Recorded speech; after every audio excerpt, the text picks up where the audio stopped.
Hey, what's up guys? This is Anthony from Anthony's Customs, and for this review, we are looking at the McFarlane Toys DC Multiverse, The Flash. And this is probably one of their better releases. Definitely has a few problems, and I'm going to talk about those because some of them are kind of an issue. But otherwise, it's got a lot of really good stuff going on, and I think most of you are going to be excited about that. So let's go ahead and get him off the stand and take a closer look. And this guy stands just about 7 1/4 inches, slightly more than that, which makes him pretty close to, let's just say, 18.5 centimeters. And before we get into the review, let's go ahead and do a question of the day. Which Flash is your Flash? For me, it has to be classic Barry Allen. It's just the suit I like the best, the character I like the most. And you can let me know if you like Jay Garrick or Garrick with a K. Any of them. Let me know which one you prefer. Okay, on to the figure. First thing that I noticed is they nailed the hero proportions on this guy really well. Maybe the head's big for hero proportions, but otherwise it's fine. And I don't think it is too big personally. I know other people have said that, and I don't know, or at least they've told me. They said, yeah, Flash is good, but his head's too big. I don't think it is. I think it could be smaller, but I don't think it needs to be. But you can see the way the hips pinch in, the chest flares out, his abdomen is thin, his thighs are big, ankles are skin. It's like perfectly Flash proportions. Like, this is exactly how they should do it. So that's really, really good. Even the profile is nice. Shoulders are back, head is forward. I like it. Very well proportioned.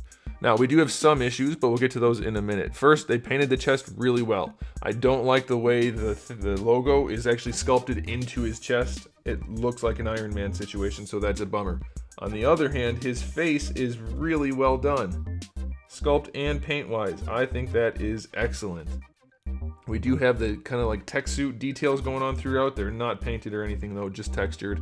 And then we have the yellow bits on the waist, on the arms, and on the boots obviously. And they're painted well enough. They could definitely be better, but they are good enough.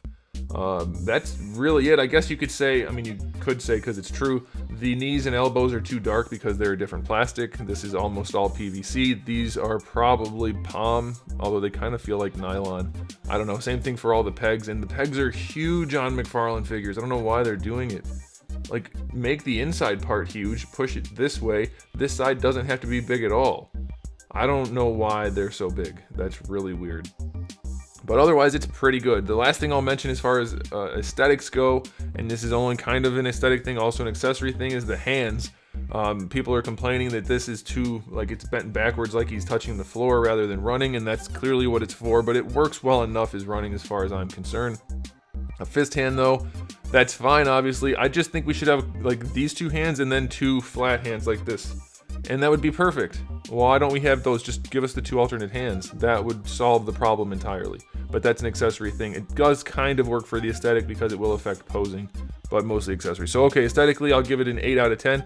It's pretty darn good. I love the proportioning on this. Now, as far as accessories go, we're going to start here, which gives us our little trading card and our little black display stand. That kind of stuff doesn't do it for me, so I'll just leave that there. You do get that, but then you also get all of these lightning effect parts, which are very nicely translucent yellow. You get one set that goes on his back, and they're kind of articulated, so that's cool. Then you get one for each limb, just a little bolt for like the forearms and the calves. And then you also get one that goes on the bottom of his foot, which I think is just a really smart idea. That's great. I love that they included that. So for those alone, I'm going to give him bonus points, but for not having a good set of running hands, I'm going to take away bonus points and knock it down to a 7 out of 10 for accessories. For the articulation, the head needs to be able to look up more. It cannot look up far enough, and there's no good reason for it. It cannot look down far enough. What you can see here is a lot of motion on the top ball peg and almost none on the bottom. That's the opposite of how it should be. The bottom ball peg should do almost all the range, and the top should only be for adjustment. And that's not how it's set up, so he's very limited. And that's just simply a matter of not knowing what you're doing or poorly implementing a good idea. Does lean side to side, does rotate. It'll be fine, but it could be so much better at zero cost to them. Shoulders are on the floaty balls again, and that's fine. For him, it works better than most, so I think that's pretty good. It'll definitely be helpful in adjustment posing, so that's nice. Shoulders go all the way up, of course, full rotation. Bicep swivel is somewhat of a problem because of how deep the bicep sits in the arm, or the shoulder sits in the arm. The bicep goes up really high, same thing for the tricep, and it does get in the way. Elbow joints are kind of ugly, but definitely functional, so that is okay. And then wrists are on a ball hinge, so that's always fine.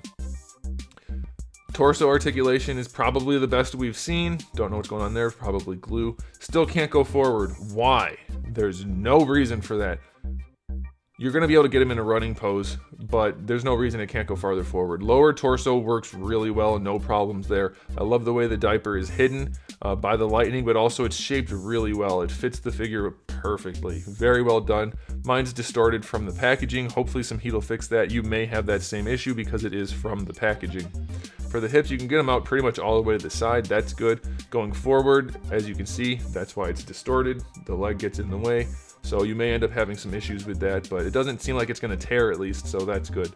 They don't go back too far. Thigh swivel is almost non-existent. Double jointed knees are pretty good. No real issues there. I've seen better, but I've definitely seen worse, so that's okay. And then for the ankle, the way they did it, even though you should have tons of range by with a big old ball like that, there's just no room for the foot to go. So he's way more limited than he should be, especially since he's a runner. You just have plastic bumping into plastic. Best part about this is the ankle rocker is flawless, but get out of my shot. But the ankle itself doesn't have any forward or back. Not enough anyway for a runner. Toe is farther forward on the foot, which is good, but it's still very loose and just doesn't really serve that much of a purpose unless you're using the lightning accessory. So I either make the toe joints better or don't bother with them is my opinion. But you guys can let me know how you feel about that. So articulation on this guy is definitely satisfactory. There are a few spots that are a problem, a few spots that are good. I'm gonna go with 7 out of 10 again. It's almost like they're doing it on purpose. Every release from McFarlane has, in recent history, has been full of good things and then just enough bad things to pull it back from being a really good figure. So it's a very strong release, don't get me wrong. So there it is, guys. Thanks for watching. If you enjoyed the video, please do give it a thumbs up. If you didn't, give it a thumbs down. And if you haven't subscribed, go ahead. You might want to. I have new videos almost every single day and thousands already on the channel. So make sure you come back for all of that. And in the meantime, keep collecting.